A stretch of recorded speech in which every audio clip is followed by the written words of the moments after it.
All right, now we're doing 7Q basic sequence practice. This is by K. Gashok, and 92% of the people like it. A sequence or a series in mathematics is a string of objects like numbers that follow a particular pattern. The individual elements in the sequence are called terms. A simple example is 36912, whatnot, where the pattern is add 3 to the previous term. In this kata, we will be using a more complicated sequence, 0, 1, 3, 6, 10, whatnot. This sequence is generated with the pattern. The nth term is the sum of the numbers from 0 to n inclusive. So basically 0, 1, 3, 6 will be 0, then 0 plus 1, then 0 plus 1 plus 2, then 0 plus 1 plus 2 plus 3. And our task is to complete the function that takes an integer n and returns a list or array of length absolute value n plus 1 of the arithmetic series explained above. When n is less than 0, we're going to return the sequence with negative terms, all right? And so here we go. This is just the example with the, with the negative numbers. All right, cool. So let's knock this out real quick. Right here, we're going to say, we're going to plug a little result in. So we're going to say let result equal, and we're going to start with this 0 right here, okay? Because it's always starting with the 0. I mean, it's always in the same no matter what, but we're going to start with the 0. So we're going to do this right here. And now we're going to say with a for loop, we're going to let index equal 1, because we're going to be starting off with this one. And no, that's not why. I'll show you why. Let index equal 1, and while index is less than or equal to the absolute value. So to get the absolute value, we're going to have to use math.abs, which is right here. And math.abs function returns the absolute value of a number. There we go. All right. Math.abs of n. All right.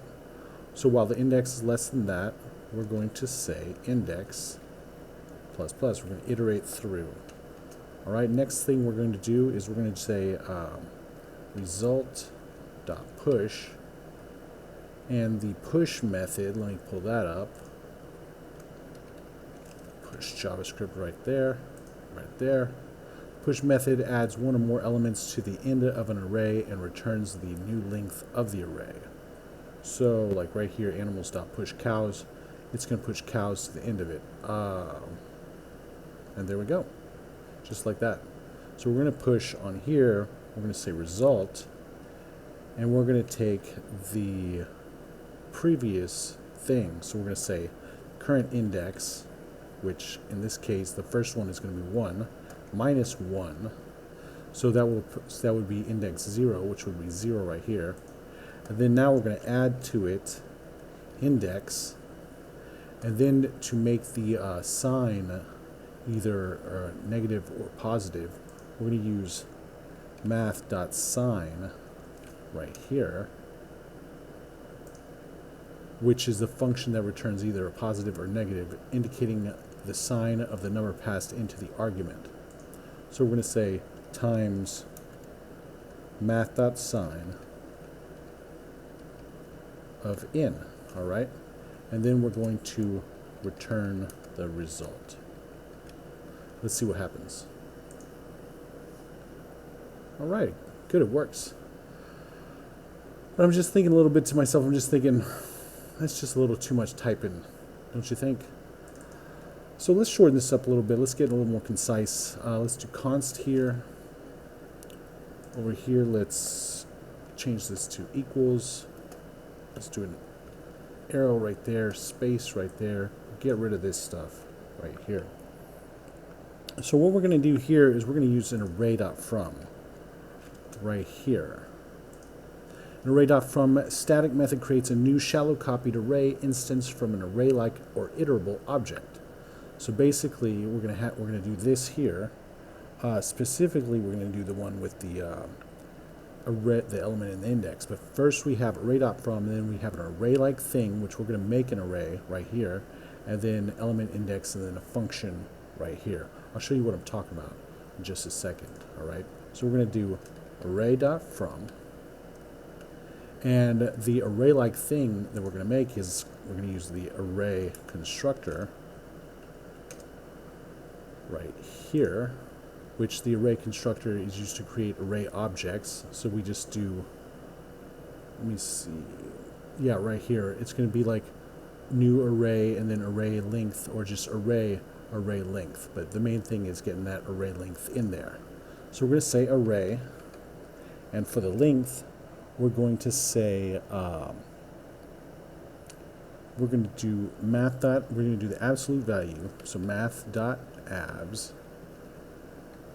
of in, but we're also going to add 1 since this zero's here. So we're going to do math.abs in plus 1 right here. And now we're going to do comma, because let me go back over here with the array.from. We did the array like, now we do comma element index right here. So we're going to do comma element index, and then we're going to make the, we're going to say index plus 1 right here. And then we're going to multiply it by the index, all right? And we're going to divide it by 2. And this is the triangle number formula. So triangle right here, let me show you. This is this in times in plus 1 over 2. So that's the triangle formula. In times in plus 1 over 2, basically. And now we just have to make sure the signs are right. So we're going to do like we did above, math.sign, and we're going to say in. Now let's test it out. All right, we do got a problem here, and it's this -0, and it's because of this math.sign thing, because sometimes the index is going to be 0, all right? And I think that's what it is. Anyway, the fix to it is we're going to put this in parentheses right here, this math.sign. Throw this in parentheses, all right? Now we're going to say if index is greater than 0, we're going to do this math.sign, all right? And if not, we're going to say 1. So either multiply it by this or 1. So let's check it out. Let's test it. All right, it works. Attempt it. Awesome. Submit it. Great. All right, let's go to My Solutions. Just me right here. Best practice in my opinion. Very like this one, and we'll see you next time.